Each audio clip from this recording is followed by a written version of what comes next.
Thank you, Whip. Talking about innovation. We are not done innovating, and we're not done winning. We are just getting started. This House majority keeps delivering for the American people.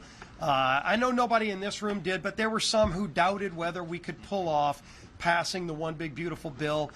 There were days when, you know, maybe more members than we could lose were out there saying maybe they might not vote for the bill. But this leadership team, led by our Speaker, and especially led by, you think about Donald Trump and the work that he's done to get this country back on track. Donald Trump was all in it, making sure that the one big beautiful bill passed. He made phone calls that he needed to make. He was directly involved in helping usher that bill to his desk, and then we were all there for that great signing on July 4th in the White House to celebrate what's going to be a great American comeback story to get this country back on track.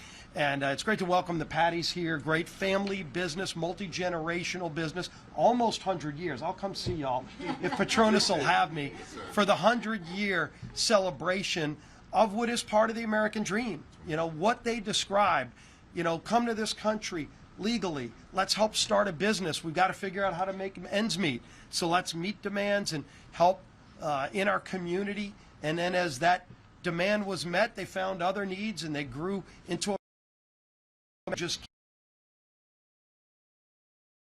keep and creating jobs. And this bill delivers for so many working families in America. You know, if you just spent all of your days listening to the lies told by the Democrats, you would be living in a parallel universe, because they're rooting against the success of this bill, which means they're rooting against the success of working families across America. The good news is we, as House Republicans, focus on how to deliver wins for the families who have been struggling because of those failed Democrat policies, because of what the far left has done to increase inflation, increased interest rates, make it harder for the waiter or waitress to get by working 2 shifts at a diner. Well, now they don't have to pay tax on tips. And as Democrats are lying about billionaires, what they actually did was vote against those waiters and waitresses. They voted against those shift workers at the Patty shipyard who are working overtime and are wondering how much time they're spending away from their family, and they have to pay so much in taxes. Well, now they won't anymore. They're going to have dollars more every year in their pockets to go and maybe take a family vacation, to put away for their college. Every Democrat, how are they going to reconcile that when they fan across America? And I know Hakeem is taking this traveling roadshow around the country to try to keep lying about the bill. The problem is he is flying in the face of Americans who know how good this bill is going to be for them. As he's lying about billionaires, every senior citizen who gets a benefit from this bill is saying, wait a minute, why'd you vote against a $6,000 deduction for me? That's what every Democrat did.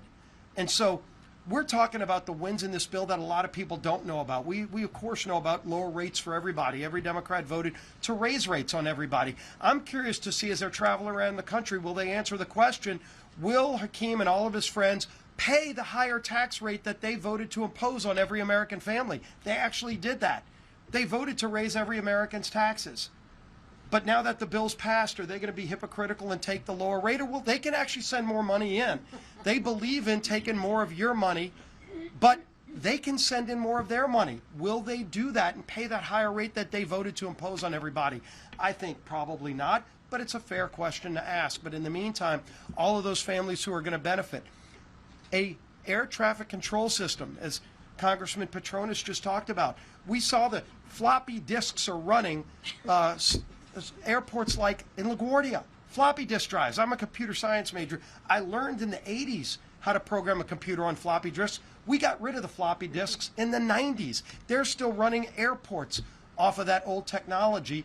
And President